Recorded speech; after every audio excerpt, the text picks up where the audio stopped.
Une des raisons qui rend Hunter x Hunter unique et envoûtant est qu'il se rapproche de notre vie à nous par beaucoup d'aspects. En effet, le manga n'est pas une simple œuvre manichéenne dans laquelle s'affrontent en permanence le bien et le mal. L'auteur a réussi à transmettre beaucoup de profondeur à certains personnages qui oscillent en permanence entre humanité et intérêt, entre force et faiblesse. C'est le cas de la famille Zoldyck, qui est probablement la famille d'assassins la plus connue tout manga confondu, et qui au-delà de dévoiler une puissance de combat absolument prodigieuse, a su garder au sein de ses membres un certain mystère autour de son naine. Salut à tous, c'est Hunter404, et aujourd'hui dans cet épisode on va essayer d'en apprendre un petit peu plus sur le naine surpuissant de Zeno Zoldyck.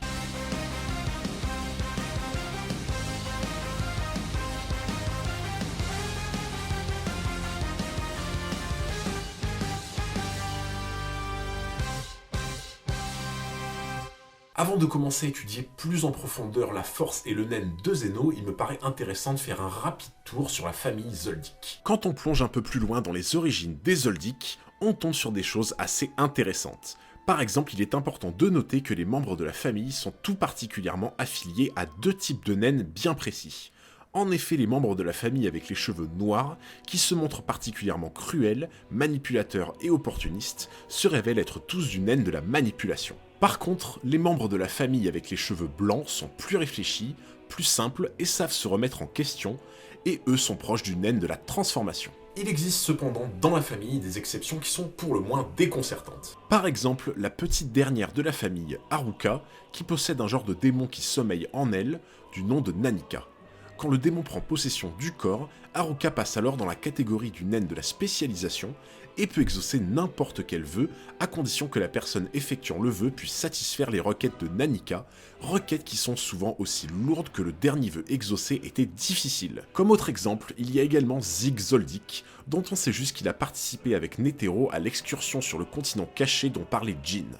On suppose qu'il était le père de Zeno sans pouvoir le prouver actuellement, et on ne connaît pas son type de naine, mais selon sa chevelure blanche, on pourrait supposer qu'il est lui aussi de la catégorie de la transformation.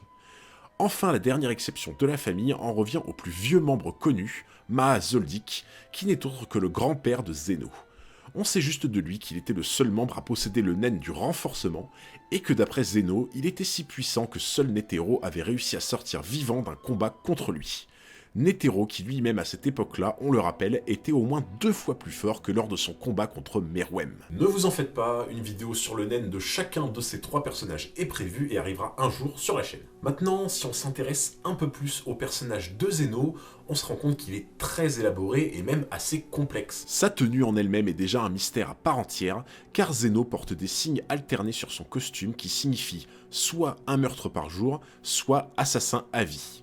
Dans beaucoup de mangas, l'utilisation sur le corps de ce genre de rouleau permet de conserver ou de canaliser une énergie, ce qui veut peut-être dire que Zeno l'utiliserait comme un limiteur de puissance afin de contrôler l'immense aura de son naine. C'est d'ailleurs tout ce qui va refléter la personnalité de Zeno, à savoir qu'il sait toujours garder son calme et qu'il ne relâche jamais la maîtrise de son naine. C'est également un maître tacticien dans l'art du combat, car il a le talent de pouvoir analyser les compétences de son adversaire en très peu de temps. On le voit clairement à la fin de son combat contre Kuroro, qui lui demande qui aurait gagné si le combat avait continué, car Zeno avait bien compris que le chef de la brigade n'était pas à 100% de ses capacités. Bien entendu, il a été élevé dans sa jeunesse de la même manière que Killua, à savoir entraîné de manière très stricte physiquement, de sorte à ce que son corps résiste à tous les poisons, les substances toxiques et à la torture, mais il s'est également révélé être performant très jeune dans toutes les techniques d'assassinat qui lui ont été enseignées. C'est d'ailleurs l'une de ses grandes fiertés personnelles de pouvoir être reconnu par ses clients et par ses concurrents comme étant un professionnel dans le milieu. Pour le coup, je pense vraiment qu'être l'adversaire de Zeno dans un combat doit être très stressant et déconcertant. En effet, quand vous combattez quelqu'un qui est toujours calme et sûr de lui, mais qui ne sous-estime pas son adversaire, vous avez l'impression de faire face à quelqu'un qui ne fait aucune erreur. Si on parle plus précisément de son naine, toutes les techniques de Zeno Zoldyck sont basées sur la maîtrise de l'art du Taiyi Wu Jing Kan, un art martial chinois du XVe siècle qui opère sur plusieurs combinaisons différentes d'animaux. Il use du style du serpent quand il griffe rapidement Kuroro les mains serrées, du style du tigre lorsqu'il émet son Aura Blast, et bien sûr du style du dragon pendant l'utilisation de son Dragon Head. De manière générale, sa maîtrise du nen dans ses aspects fondamentaux est absolument incroyable. Si vous voulez un bon exemple, dites-vous que peu de temps avant son combat avec Sylva contre le chef de la brigade, Zeno emploie son N pour réussir à débusquer Kuroro, et son N réussit à couvrir l'intégralité de l'immeuble dans lequel il se trouve. Pour vous donner une idée, lorsque Gon et Killua se sont enfuis du repère de la brigade fantôme, Nobunaga, qui est pourtant un monstre de puissance, a employé son N pour tenter de les retrouver, et son N ne pouvait se disperser qu'à environ quelques mètres autour de lui. Une autre preuve de la maîtrise hallucinante des bases fondamentales du Nen de Zeno se trouve dans l'arc des fourmis chimères. En effet, Zeno permet à Netero et Meruem de pouvoir se déplacer beaucoup plus loin pour se battre, et cela en leur projetant un dragon de Nen qui les transporte vers un endroit désert. Je ne sais pas si vous avez fait attention, mais la distance que le dragon couvre jusqu'à s'évaporer est absolument hallucinante, et Zeno était dès lors extrêmement loin de son dragon, rendant la connexion avec lui difficile. Cela veut donc dire que même s'il est du Nen de la transformation, Zeno est également un expert dans le Nen de l'émission. Cependant, il y a un problème, regardez bien. Si vous connaissez bien votre grille Duatsu, vous savez que le Nen de la transformation et celui de l'émission sont relativement éloignés, et donc que Zeno étant de la transformation ne pourrait maîtriser le Nen de l'émission qu'à seulement hauteur de 60%. Je pense que ça vous donne une idée de la puissance et de la maîtrise du Nen de Papy Zoldyck. Par ailleurs, c'est dans ce passage qu'on voit que contrairement à ce qu'il laisse paraître, il n'est pas insensible au cours de son travail. En arrivant au palais, il constate que son Dragon Dive a blessé grièvement Komugi, qu'il considère comme un être innocent, et assiste à l'attitude bienveillante du roi à son égard. C'est la raison pour laquelle il décide d'abandonner son contrat et de déplacer Netero et Meruem afin que plus aucun innocent ne soit blessé. Maintenant, si on veut essayer d'analyser le Nen de Zeno plus en profondeur, il faut essayer de comprendre comment il va réussir à l'optimiser une fois en combat. Et pour le coup, vous allez voir qu'on retrouve bien chez lui un sens tactique commun à très peu d'utilisateurs de Nen. La raison pour laquelle la combinaison de Zeno et Sylva Zoldyck est si puissante est tout simplement que père et fils se complètent parfaitement dans l'art du combat.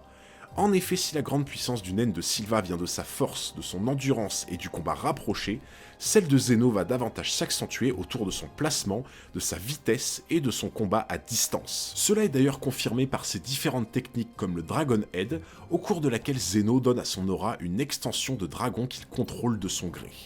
Il peut transformer cette capacité en Dragon Lance, qui consiste à contrôler le dragon par des mouvements précis des mains sans les mettre. De par sa puissance et sa vitesse, c'est une technique très offensive, parfaite pour attaquer l'ennemi à distance de sécurité. Si jamais l'adversaire arrive à se rapprocher et à être à distance de danger, Zeno dispose d'une autre technique, cette fois-ci du Nen de l'émission nommée Aura Blast, qu'il utilise face à Kuroro. Elle consiste à appliquer une lourde décharge de Nen par la paume de la main afin de repousser l'adversaire, ce qui permet par la suite à Zeno de pouvoir se replacer à bonne distance et continuer le combat avec le Dragon Lance. Enfin, la dernière technique de Zeno est le Dragon Dive, qu'il utilise pendant l'arc des fourmis chimères pour bombarder le palais du roi. Son dragon de Nen se scinde en un nombre incalculable de météorites d'aura qui tombent sur une très large zone. En y réfléchissant, on peut clairement se dire que cette capacité posséderait une efficacité absolument terrifiante sur un grand groupe de personnes placées au même endroit, comme par exemple pour décimer une grande armée. On peut donc voir qu'en termes de combat à distance, Zeno n'a pas son égal, car il est capable d'utiliser son Nen de façon très agressive, sans pour autant se mettre en danger. Et si l'adversaire arrive au corps à corps, il dispose encore d'une technique pour se protéger et se replacer par la suite. S'il est si fort en combat à distance, on pourrait logiquement en conclure que le combat rapproché est sa faiblesse. Et pourtant on en est très très loin. Même s'il ne dispose pas de l'impact colossal des coups de Sylva et de sa force au corps à corps, Zeno arrive quand même à tirer son épingle du jeu en combat rapproché, comme on peut le voir contre Kuroro. En effet, plutôt que la puissance destructrice des coups de Sylva, Zeno va davantage tirer profit de sa vitesse extraordinaire qu'il va combiner avec le style du serpent du Taiyi Wu Jinkan, enfant dans l'air rapidement les mains serrées dans le but de taillader son adversaire. En effet, de cette manière, Zeno peut combattre au corps à corps et infliger de sérieux dégâts, mais sans pour autant trop s'exposer à une riposte grâce à sa vitesse qui lui permet de se replacer rapidement. Et même s'il est touché par un coup, son expérience au combat et son entraînement d'une vie entière lui permettent néanmoins de résister de façon surprenante, comme c'est le cas lorsque Sylva utilise ses deux orbes explosifs sur Kuroro et blesse Zeno de façon collatérale. Si l'on veut dresser un tableau final du Nen et de la force de Zeno Zoldyck, c'est avant tout un génie du combat, sage et réfléchi, qui arrive vraiment à tirer tout l'avantage de son naine de la transformation par des techniques comme le Dragon Lance. Sa spécialité est donc l'attaque à distance, mais sans pour autant être vulnérable en combat rapproché. Car il dispose de techniques basées sur la vitesse et l'émission pour pouvoir se défendre au corps à corps et contre-attaquer. C'est tout pour cette vidéo, j'espère grave qu'elle vous a plu. Si c'est le cas, n'hésitez pas à lâcher un gros pouce bleu et à me dire en commentaire qui vous voudriez voir pour un prochain épisode. Mais surtout n'oubliez pas de vous abonner juste ici et d'activer la petite cloche de notification, comme ça vous ne manquerez pas les futurs épisodes. Merci beaucoup pour votre force, c'était Hunter 404 et je vous dis à très bientôt pour un nouveau combat.